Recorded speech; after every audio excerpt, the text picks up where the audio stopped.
Okay, what we got here is a repurposed ceiling fan.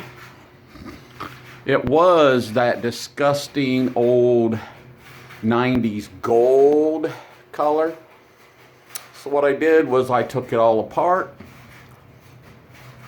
hung it on the garage door outside, and I took some of that hammered bronze Rust-Oleum paint that you can get from Lowe's or your other stores, and painted it. Flipped the, ooh, those are dirty. Flipped the blades over to this color here. It was, let's see if I can get it up there.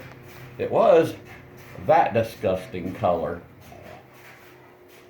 But I guess that looked okay with the gold. So about hour of my time, about $6 for a can of paint that I didn't use the whole can. Beautiful ceiling fan, repurposed for 2018. Thanks for watching. Keep an eye out for other updates of repurposing I've done. Should put them on Pinterest.